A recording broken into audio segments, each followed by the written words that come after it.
ജീവിതത്തിൽ ഏറ്റവും ആവശ്യം ക്ഷമയാണെന്ന് കുട്ടികളെ ഞാൻ പഠിപ്പിക്കാറുണ്ട്. എൻ്റെ മക്കളെയും ആ പാഠം പഠിപ്പിച്ചിട്ടുണ്ട്. പക്ഷേ നമ്മൾ പറയുന്ന അതേ വികാരത്തിലല്ല മറ്റുള്ളവർ അത് കേൾക്കുന്നതെങ്കിൽ പറയുന്നത് പ്രാവർത്തികമാക്കാൻ ബുദ്ധിമുട്ടാവും. അച്ഛൻ്റെ ഇത്രയും നേരത്തെ സംസാരത്തിൽ നിന്ന് എനിക്കെല്ലാം മനസ്സിലായി. വളച്ചു കെട്ടി ടെൻഷനാക്കുന്നതിനേക്കാൾ നല്ലത് ഒക്കെ തുറന്നു ചോദിക്കുന്നല്ലേ. സാഹിത്യം വശമായതുകൊണ്ട് മുഖവര കഴിഞ്ഞ് മാറ്ററിലേക്ക് കടക്കുന്നുണ്ടോ? പ്രസാദേ, ഞങ്ങളുടെ ഈ വരവിന് പ്രത്യേകിച്ചൊരു ഉദ്ദേശവുമില്ല. വെറുതെ നിങ്ങളെയൊക്കെ എല്ലാം അറിഞ്ഞു. മകളെ തല്ലിയത് അറിഞ്ഞു തന്നെയാ വന്നത്. അതെ, കേട്ടത് സത്യമാണ്. ഇഷ്ടപ്പെടാത്ത പ്രവൃത്തി സുമിത്ര ചെയ്തപ്പോ എനിക്കങ്ങനെ ചെയ്യേണ്ടി വന്നു. തെറ്റാണ്.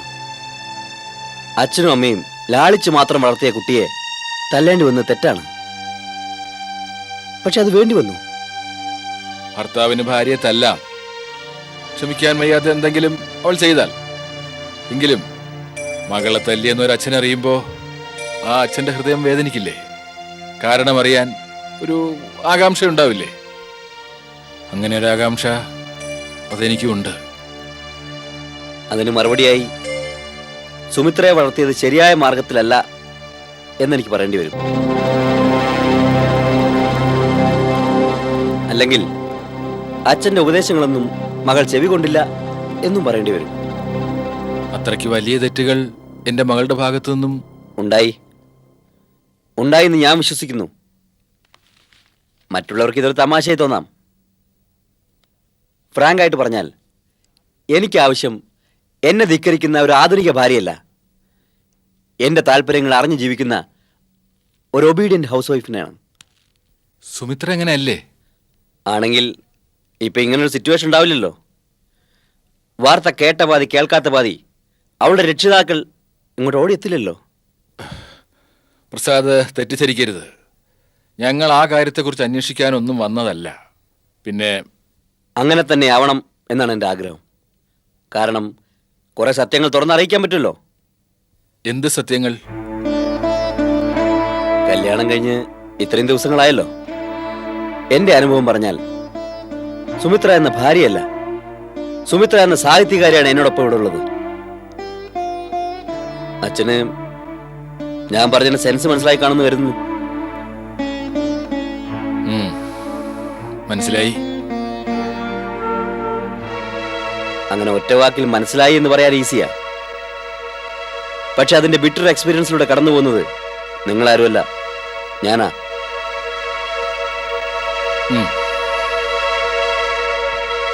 കഥയെഴുത്തിൽ ലഹരി കണ്ടെത്തുന്ന ഒരു വൈഫും ആ കഥകളെ പുകഴ്ത്തുന്ന കുറെ ആരാധകരും.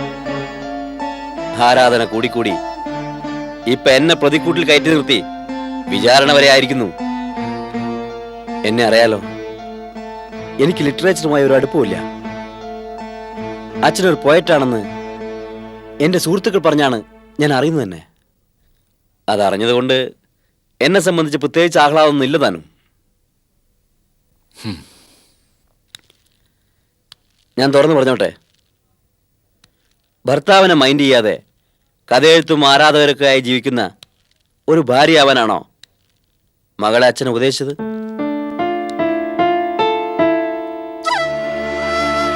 കുടുംബജീവിതത്തിലെ ഏതെങ്കിലും ബാലപാഠങ്ങൾ അച്ഛൻ മകൾക്ക് പറഞ്ഞു കൊടുത്തിട്ടുണ്ടോ? ഇല്ലെന്ന് ഞാൻ വിശ്വസിക്കുന്നു. അതിന്റെ സർവ്വ കുഴപ്പങ്ങളും കാണാനുണ്ട്. പ്രസാദ് പറയുന്നത് അത്രയും അതേ ഗൗരവത്തോടെ ഞാൻ കേൾക്കുന്നു. പക്ഷെ ഒന്ന് പറയട്ടെ, സുമിത്ര ഒരു നല്ല മകളായിരുന്നു. അവളൊരു നല്ല ഭാര്യയുമായിരിക്കുമെന്ന് ഞങ്ങൾ പ്രതീക്ഷിച്ചു. ഇപ്പോഴും ആ പ്രതീക്ഷ തന്നെയാണ് ഞങ്ങൾക്ക്.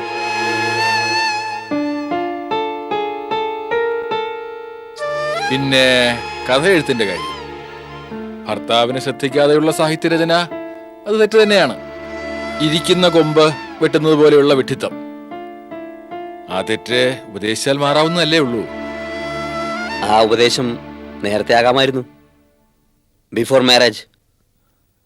ഇപ്പോഴും സമയം വൈകിട്ടൊന്നുമില്ല. നിങ്ങൾ ജീവിതം തുടങ്ങിയിട്ടല്ലേ ഉള്ളൂ. പിന്നെ ജോലി കഴിഞ്ഞുള്ള ഇടവേളകളിൽ വെറുതെ കിടന്നുറങ്ങി ശരീരത്തിൽ കൊഴുപ്പ് കൂട്ടുന്ന സ്ത്രീകളുണ്ട്. അയൽപക്കത്തുള്ളവരുമായി ചേർന്ന് പരദൂഷണം നടത്തുന്ന സ്ത്രീകളുമുണ്ട്. സുമിത്ര അങ്ങനെ ഒരുത്തിയാവുന്നതിലും ഭേദമല്ലേ വീട്ടിനകത്തിരുന്ന് എന്തെങ്കിലും വായിക്കുന്നതും കുറിക്കുന്നതും ഒക്കെ. പക്ഷേ ഭർത്താവിൻ്റെ സമ്മതത്തോടെ മാത്രമേ അത് പാടുള്ളൂ.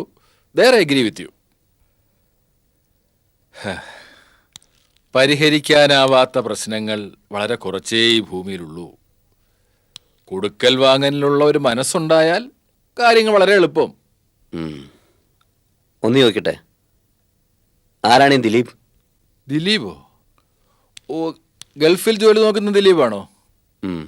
അതെ. അയാളൊരു കഥ ചോദിച്ചുകൊണ്ട് സുമിത്രയ്ക്ക് ഫോൺ ചെയ്തിരുന്നു.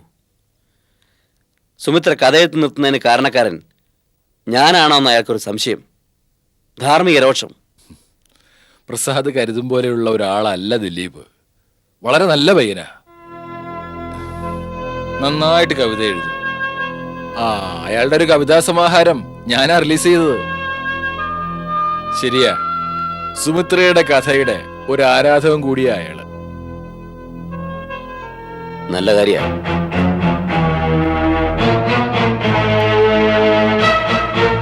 ലോകത്തെങ്ങും നടക്കാത്ത പ്രതിഭാസം പോലെ ഓരോരുത്തർ ഓരോന്നൊന്ന് ചോദിക്കുന്നു. എന്താ, ഭർത്താവിന് ഭാര്യ തല്ലാൻ അവകാശമില്ലേ? ടെൽമി, അവകാശമില്ലെന്ന്. സംശയിക്കേണ്ട, അവകാശമുണ്ട്. താലി കെട്ടിക്കഴിഞ്ഞാൽ സംരക്ഷിക്കാനും തെറ്റ് കണ്ടാ ശിക്ഷിക്കാനും അവകാശമുണ്ട്.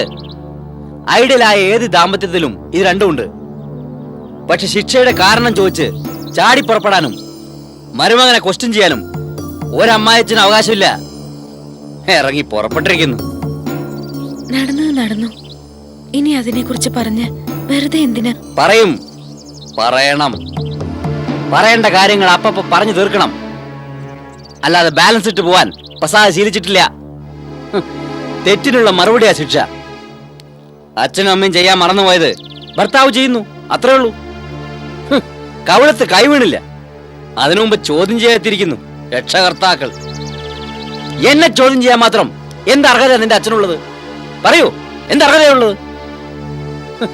ഈ മഹാകവിയും പ്രൊഫസർ ആയതുകൊണ്ട് മാന്യനാവണമെന്നില്ല. ആണെന്ന് മറ്റുള്ളവർ പറഞ്ഞാലും ഇനി ഞാൻ അംഗീകരിക്കാൻ ഒരുക്കല്ല. പ്രസാദേട്ടൻ എന്നെ പറ്റി എന്ത് വേണേലും പറഞ്ഞോളൂ, പക്ഷെ എന്റെ അച്ഛനെ പറ്റി മാത്രം പറയരുത്. ആരുടെ മനസ്സ് മുറിപ്പെടുത്തണമെന്ന് ആഗ്രഹിക്കുന്ന ആളല്ല എന്റെ അച്ഛൻ. എന്നിട്ടാണോ എന്റെ മനസ്സ് മുറിപ്പെടുത്താൻ ഇങ്ങോട്ട് വന്നത്? ഒരു കാര്യം ഞാൻ പറഞ്ഞേക്കാം, നടന്നു. ഇനി ഇത്തരം സില്ലി മാറ്ററിന്റെ പേരിൽ എന്നെ ചോദ്യം ചെയ്യാൻ വന്നാൽ പിന്നെ ഒരിക്കലും ഇങ്ങോട്ട് വരാത്ത രീതിയിൽ എനിക്ക് പെരുമാറേണ്ടി വരും. ഈശ്വര, ഇതൊക്കെ എങ്ങനെ വീട്ടിലറിഞ്ഞു? ആര് പോയി പറഞ്ഞു? കൊള്ളാം, ചോദ്യം എന്നോടല്ലേ? നന്നായിട്ടുണ്ട്. താൻ തന്നെയല്ലേ അറിയിച്ചത്? ഇവിടെ ആരെങ്കിലും ഒന്ന് തുമ്മിയാൽ ഉടനെ ഫോൺ വഴി മെസ്സേജ് അവിടെ എത്തുമല്ലോ. ആരറിയിക്കുന്നത്? ഞാനാണോ? ഇല്ല പ്രസാദേട്ടാ, ഞാനൊന്നും അറിയിച്ചിട്ടില്ല. ഈ വീട്ടിൽ നടക്കുന്ന ഒരു കാര്യവും ഞാൻ അവിടെ അറിയിക്കാറില്ല. ഞാനത് വിശ്വസിക്കണോ? സത്യം അതാണ്. പിന്നെ എങ്ങനെ അവരറിഞ്ഞു? ഞാനും അത് തന്നെയാ ചോദിക്കുന്നത്. എന്തായാലും ഞാൻ പറയില്ല. പറയാനാണെങ്കിൽ അത് മാത്രമല്ലല്ലോ, വേറെ ഉണ്ടല്ലോ വിഷയങ്ങൾ. എന്താ നോക്കുന്നത്? അറിയില്ലേ, ഓവർസീസ് സാഹിത്യബന്ധം. കടലും ആകാശവും കിടന്നല്ലേ ആ ബന്ധത്തിന്റെ വളർച്ച. പ്രസാദേട്ടൻ എന്തിനെ പറ്റിയാ, ആരെ പറ്റിയാ പറയുന്നത്? എനിക്കൊന്നും മനസ്സിലാവുന്നില്ല. അത് അത്ഭുതകരമായ സംഗതിയാണ്. മനസ്സിലായ കാര്യങ്ങൾ മനസ്സിലാകുന്നില്ല എന്ന് പറയുന്നത് വളരെ അത്ഭുതകരമായ സംഗതിയാണ്. എങ്കിൽ ഞാൻ പറഞ്ഞുതരാം. കടലിനക്കരെ ഇരുന്ന് കവിത എഴുതുന്ന ഒരു കഥാകാരനില്ലേ, ദിലീപ്? അദ്ദേഹത്തിന്റെ കാര്യമാണ്. തന്റെ അച്ഛന്റെ ഇഷ്ട ശിഷ്യൻ, മാനസപുത്രൻ. ശിഷ്യനെ പറ്റി പറയുമ്പോ ഗുരുവിന് എന്താ ഒരു ആവേശവും വാത്സല്യവും. നമ്മുടെ കാര്യത്തിന്റെ ഇടയിൽ എന്തിനാ ആവശ്യമില്ലാത്തവരെ വലിച്ചിരുന്നത്? ആവശ്യമില്ലാത്തവരോ? ആർക്ക് ആവശ്യമില്ലാത്തവര്? എന്നെ സംബന്ധിച്ച് പറയുകയാണെങ്കിൽ ശരിയാണ്, എനിക്ക് ആവശ്യമില്ല. പക്ഷെ നിങ്ങൾ അച്ഛന്റെയും മകളുടെയും കാര്യത്തിൽ അങ്ങനെയാണോ? അല്ലല്ലോ. അച്ഛന്റെ ശിഷ്യൻ, മോളുടെ ആരാധകൻ. ആവശ്യമില്ലാത്ത കാര്യങ്ങൾ ചിന്തിച്ചു കൂട്ടുന്നത് ഒരുതരം രോഗമാണ്. പ്രസാദേട്ടൻ ഇപ്പോ ആ അവസ്ഥയിലാണെന്ന് തോന്നുന്നു. അതൊരു തോന്നലല്ല, പ്രസാദ് ഒരു രോഗിയാണ്. സംശയ രോഗമെന്നോ മനോരോഗമെന്നോ എന്ത് പേര് വേണമെങ്കിൽ നിങ്ങൾക്ക് അതിനെ വിളിക്കാം. പക്ഷെ എന്ത് പേരിട്ട് വിളിച്ചാലും പ്രസാദിന്റെ കാൽക്കുലേഷൻസ് തെറ്റാറില്ല. ജനുവിനായിട്ടുള്ള തെളിവുകൾ വെച്ചേ പ്രസാദ് എന്തെങ്കിലും പറയാറുള്ളൂ, പ്രവർത്തിക്കാറുള്ളൂ. ദിലീപിന്റെ കേസിൽ പ്രസാദേട്ടന്റെ കയ്യിൽ എന്ത് തെളിവാ ഉള്ളത്? ഞാൻ പറഞ്ഞല്ലോ, അവന് വേണ്ടി കഥ എഴുതാനുള്ള തന്റെ ആവേശം ഒന്നാമത്തെ തെളിവ്. പിന്നെ മഹാകവിയുടെ വാക്കുകൾ, പുകഴ്ത്തലുകൾ രണ്ടാമത്തെ തെളിവ്. മകൾ ഒരാളെ മനസ്സുകൊണ്ട് ആരാധിക്കണമെന്ന് അറിയുക, അത് അറിഞ്ഞു വെച്ചുകൊണ്ട് മറ്റൊരാൾക്ക് പിടിച്ചേൽപ്പിക്കുക. നല്ല അച്ഛൻ. പ്രസാദേട്ടാ, എന്റെ അച്ഛനെ കുറിച്ചാ പറയുന്നത് ഓർക്കണം. എന്താ ഞാൻ പറഞ്ഞത് ശരിയല്ലേ? മകൾക്ക് മറ്റൊരാളുടെ ആരാധനയുണ്ടെന്ന് അച്ഛൻ അറിയാമായിരുന്നില്ലേ? ഇല്ലെന്ന് പറയരുത്. തെളിയുമെന്ന് 100% ഉറപ്പുള്ള നുണകൾ പറയാതിരിക്കുക, അത് മണ്ടത്തരാ. എനിക്ക് മനസ്സിലാക്കാൻ കഴിഞ്ഞ ഇതാണ്, നിങ്ങളൊക്കെ ഒരേ ഫീൽഡിൽ വർക്ക് ചെയ്യുന്നവർ. ഞാൻ മാത്രമാണ് കലാബോധമില്ലാത്തവൻ, മൃദുല വികാരങ്ങളില്ലാത്തവൻ. The odd man out. പാടില്ലായിരുന്നു, എവിടേക്കോ തെറ്റിപ്പോയി, സംഭവിച്ചു പോയി. ഫെയ്റ്റ്, എന്റെ ഫെയ്റ്റ്. ആ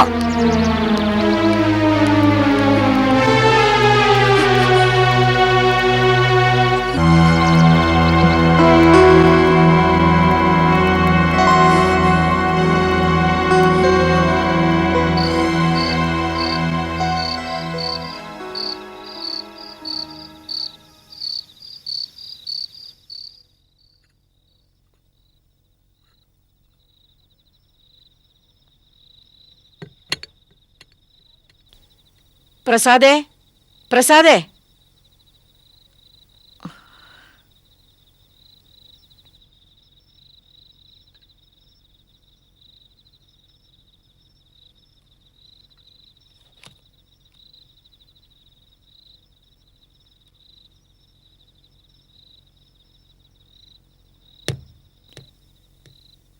മോളെ സുമിത്രേ,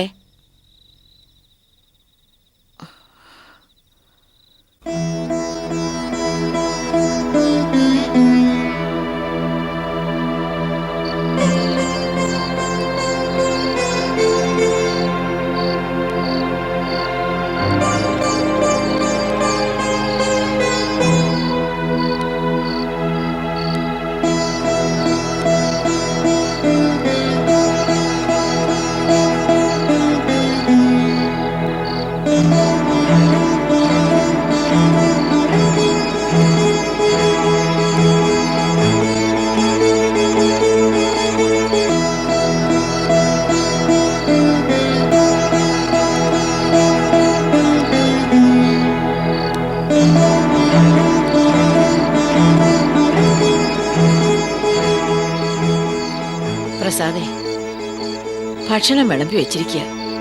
നീ സുമിത്രയും വിളിച്ചോണ്ട് വന്ന് എന്തെങ്കിലും ഒന്ന് കഴിച്ചേ. വിശപ്പില്ല. അമ്മയും സുമന്ത്രയും കഴിച്ച് കിടന്നോളൂ. മണി 8 അടിക്കുമ്പോ ഭക്ഷണം കഴിക്കാൻ വരുന്ന നിനക്ക് ഇന്നെന്താ വിശപ്പില്ലാത്തത്? വിശപ്പില്ലാത്തത് എന്താണെന്ന് ചോദിച്ചാ ചിലപ്പോ ഗ്യാസ് ആവാം, അല്ലെങ്കിൽ ദഹനക്കേടാവാം. ഇതൊന്നുമല്ല, ഒരു തരം വാശിയാ. വാശിയാണെന്ന് മനസ്സിലായെങ്കിൽ പിന്നെ എന്തിനാ നിർബന്ധിക്കുന്നേ? വാശി പിടിച്ചാ അങ്ങോട്ടും ഇങ്ങോട്ടും മാറുന്ന ആളല്ല പ്രസാദെന്ന് അമ്മയ്ക്കറിയില്ലേ? അറിയാം. പക്ഷേ ഭക്ഷണത്തോടും കാട്ടണോ ഈ ദുർവാശി?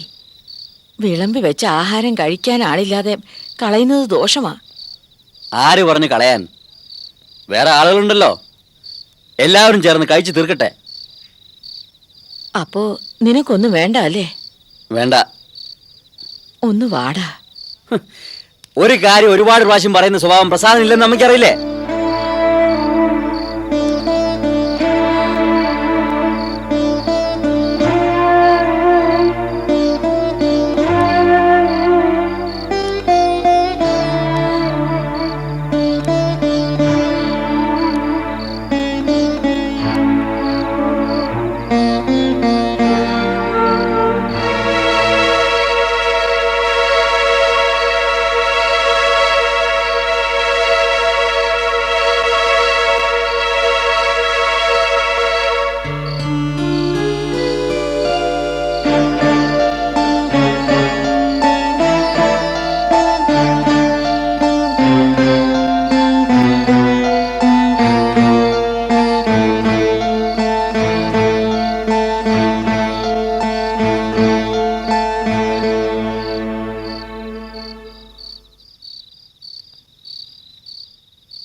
മോളെ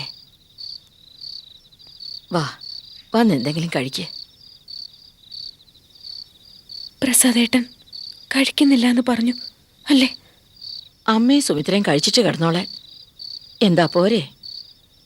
ഇനി നിർബന്ധിച്ച ചാടി കടിക്കുകയും ചെയ്യും.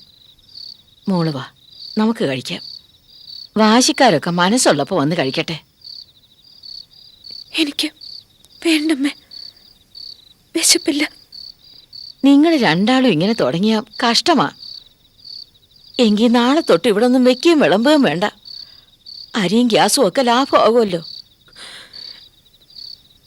സത്യമായും എനിക്ക് വിശപ്പില്ല എന്നിട്ട് അമ്മ പോയി കഴിച്ചോളൂ.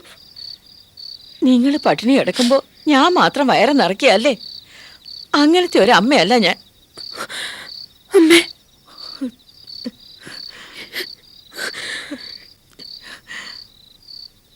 അമ്മയ്ക്ക് എന്നോട് ദേഷ്യായോ? അമ്മ എന്തിനാ ദേഷ്യപ്പെടുന്നത്? അമ്മയ്ക്ക് സങ്കടം മാത്രമേ ഉള്ളൂ. നിങ്ങൾ ഇങ്ങനെ ഓരോരോ കാരണങ്ങളുടെ പേരിൽ വഴക്കിട്ട് പിണങ്ങിയിരിക്കുന്നത് ഓർത്ത്.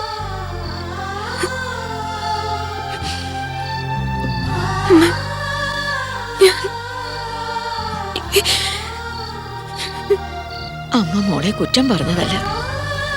നഖത്തുമ്പോളം കാര്യം മതി അവന് മുഖം വെറുപ്പിക്കാൻ.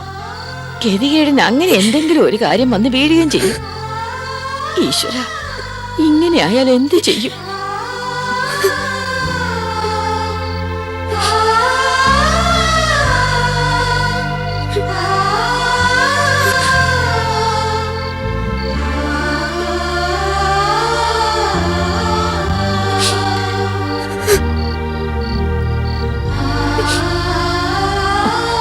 വേണ്ട, ആരും കഴിക്കണ്ട. എല്ലാവരുടെയും വാശിയും വൈരാഗ്യവും ഒക്കെ തീരട്ടെ. ഇതൊക്കെ കാണാൻ ഞാൻ എന്ത് പാപം ചെയ്ത ഭഗവാനെ.